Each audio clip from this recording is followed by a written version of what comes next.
Microeconomia, o assunto do vídeo de hoje será alguns exemplos e já quero tratar sobre o primeiro, substitutos perfeitos no contexto de escolha.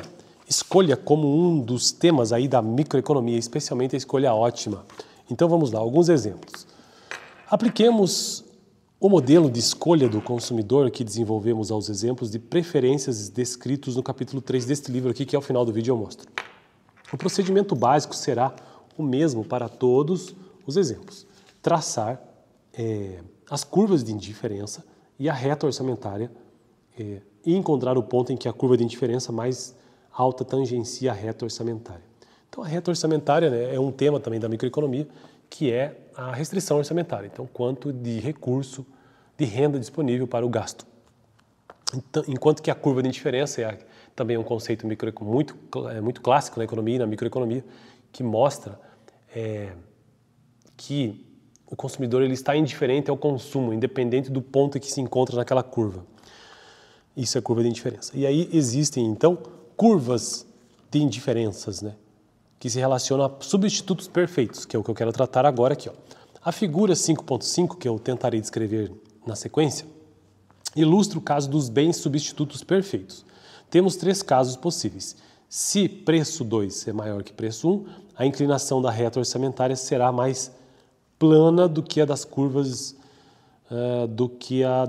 de indiferença. Nesse caso, a cesta ótima será aquela em que o consumidor gastar todo o seu dinheiro do bem 1. Se P1 maior que P2, o consumidor comprará apenas o bem 2. Finalmente, se P1 igual a P2, haverá todo um segmento de escolhas ótimas. Nesse caso, todas as quantidades dos bens 1 e 2 que satisfazerem a restrição orçamentária serão uma escolha ótima.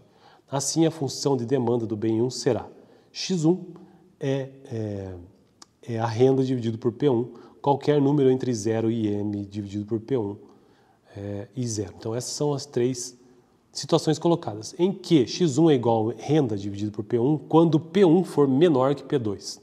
Preço, né? P1 é preço 1 e M é renda. Qualquer número entre 0 e renda dividido por P1 quando P1, preço 1, for igual a P2. E 0 quando P1 for maior que P2. Serão esses resultados coerentes com o senso comum? Tudo o que dizem é que, se dois bens são substitutos perfeitos, então o consumidor comprará o que for mais barato, né, já que eles são substitutos perfeitos. E se ambos tiverem o mesmo preço, o consumidor não se importará em comprar um ou outro. É isso que ele está nos dizendo aqui. Daí esse gráfico, não sei se aparece aí no vídeo, deixa eu ver, tentar colocar a mão na frente para ver se ele foca e fica, né? Então o gráfico, nesse caso, ele mostra a restrição orçamentária, a reta orçamentária, em que ocorre o encontro de X1 entre renda dividido por P1. A escolha ótima está nesse ponto, ou seja, a escolha ótima, no caso do bem do substituto perfeito, encontra-se no plano horizontal, ou seja, nesse caso de X1, ou na verdade, nesse caso, aqui ele mostra que está no plano horizontal, né?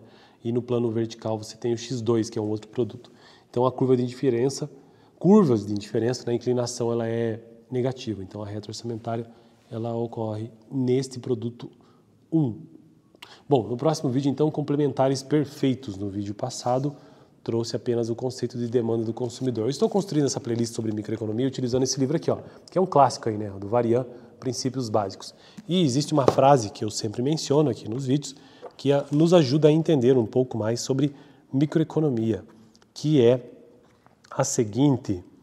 Lá do início do livro ele já traz essa frase que diz o seguinte: as pessoas escolhem as melhores coisas pelas quais podem pagar. Com essa frase a gente consegue entender muita coisa sobre microeconomia, ou no mínimo saber que existem várias áreas de estudo dentro da microeconomia, né? Que a microeconomia ela é diferente da macroeconomia. A microeconomia se preocupa em entender o quê? As escolhas das pessoas. A microeconomia se preocupa em entender o quê? As preferências das pessoas, a restrição orçamentária das pessoas, o nível de utilidade das pessoas. E isso está refletido nessa frase, ó. O mercado também, né? O livre mercado, as pessoas escolhem. Bom, as pessoas poderem escolher, isso reflete o quê? A escolha do consumidor e também o mercado, né? Nesse caso, o livre mercado. As melhores coisas pelas quais podem pagar. Poder pagar tem a ver com restrição orçamentária. E as melhores coisas têm a ver com o nível de utilidade e preferências do consumidor também, e além do mais, escolha. Bom, fico por aqui então, complementares perfeitos no próximo vídeo. Valeu!